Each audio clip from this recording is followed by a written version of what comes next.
Farming merits is one of the most important things you can do in Call of Dragons to ensure your account progress and maximizing how much you can grow and keeping up your hospitals full. So stick around in this video for I'll be teaching you the most efficient ways you can farm merits and what you should be spending your merits on. What is up, guys? MEOWER here, back with a brand new Call of Dragons video. So in today's video, we'll be discussing merits, how they are unlocked in your server, or rather when they're unlocked in your server, how you can use them to maximize your growth and grow even quicker, and what you should be spending your merits on. Without further ado, let's get started. So merits start to unlock as soon as your pass one opens on the Augur Stone key points, or rather the Augur Stone progress. So right here, usually it's with Mask of Deceit. As soon as pass one opens, you get access to the merit stores and you get access to merits. What are merits? Merits are basically your combat points, but in form of a currency that you can spend when you are in an alliance and in the merit store. How can you obtain those merits? Is by a few ways. Mainly pure PvP. So if you're hitting farmers, so for example, if I hit this farmer, I will gain merits based on the damage I do to the enemy target and how many of his troops I hospitalize. But mainly the biggest factor is how much damage you do to a target.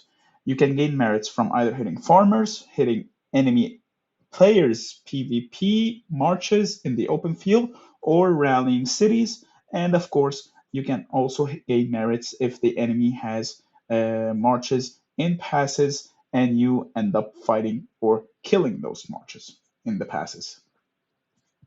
As to the most efficient ways you can gain merits is by dueling. How can you duel to gain merits? Well, there is a certain march you can use to gain the most merits when it comes to dueling with your friends, or rather with your allies, and that is usually called dueling.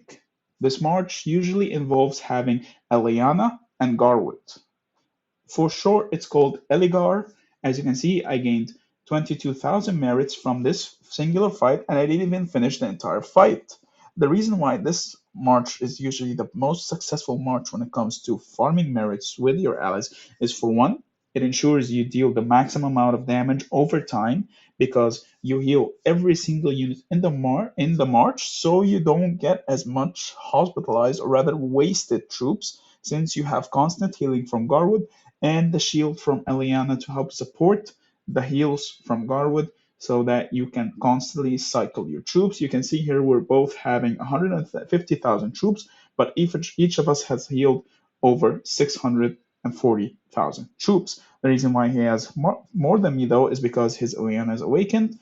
However, it is highly recommended that you run an awakened Eliana in order to maximize the dueling potential, the shields, and all that good stuff, and having at least a 5xxx Garwood, meaning it doesn't matter what the rest of the Garwood skills are, as long as his main skill is level 5, in order to gain the highest amount of healing and the highest amount of damage reduction in order to make the combat cycle even longer. Also bonus points for running a defensive artifact or an HP artifact. In my case, I was running the Dragon Scale Armor, and he was running the Fang of Ashkari for the defense. It doesn't matter as long as you both have roughly equal stats when it comes to HP and defense, whether each will supplement the other. It is also highly recommended that you run infantry. However, if you do end up hospitalizing all your infantry, you can start running mages, you can start running cavalry, as long as the two commanders in the fighting are Eliana and Garwood, in order to make sure you heal the most and you farm the highest amount of merits. This is for friendly deals, though.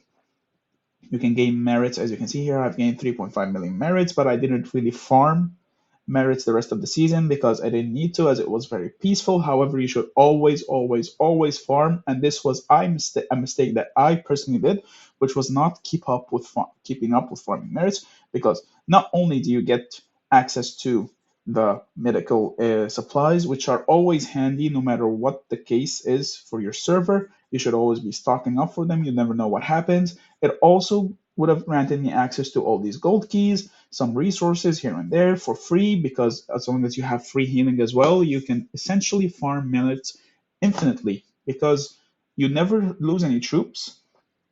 They never die, and Eliana and Garwood are not really high priority commanders, so you can always leave them to rest in order to regain their stamina, and you won't really miss out on much at all. There's literally no downside in farming merits as long as you're not lazy like myself.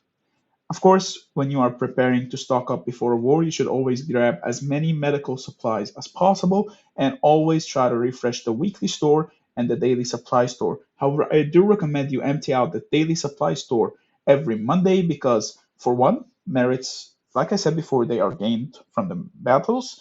They can be used to purchase shops. There is no limit that you can gain in merit wise per week. However, every single Monday at the reset of the Monday. So at every 0 UTC every Monday, you only keep up to 20,000 merits uh, on that day. So essentially, it will reset your entire weekly supply, and you'll be back at 20,000 merits.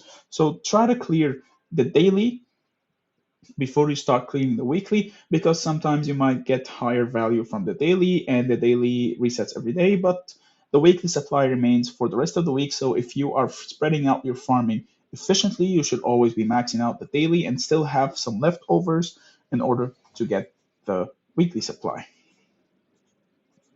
That is it when it comes to farming merits and the most efficient ways to doing so. So just to recap, you can get merits from hitting cities, hitting gatherers, hitting open field marches, and dueling with your allies as long as Eliana and Garwood are involved. As for talents on what you should run on Eliana Garwood, it doesn't really matter as long as they involve a lot of HP and support. This is a wrong tree I'm running right now because I was experimenting with the peacekeeping tree. However, you usually would be running a mix of support and overall tree in order to maximize your survivability, to make sure you're cycling out your healing, your tankiness, and such. You can deal with infantry, you can deal with archers, you can deal with cavalry, mages. As long as Eliana and Garwood are involved, you will be fine because they will guarantee you getting the highest amount of merits per fight in a friendly duel. If you have a farm account, of course, you can hit the city because hitting cities does give you the highest amount of merits, but it's the least worthwhile way because you have troop deaths. You lose 50% of your troops when you hit a city, while the enemy loses 10%, which is not worth it at all if your goal is purely farm merits. That is it for the merit farm. If you like this video, please drop a like. Don't forget to subscribe, and I will see you in the next video. Meow meow.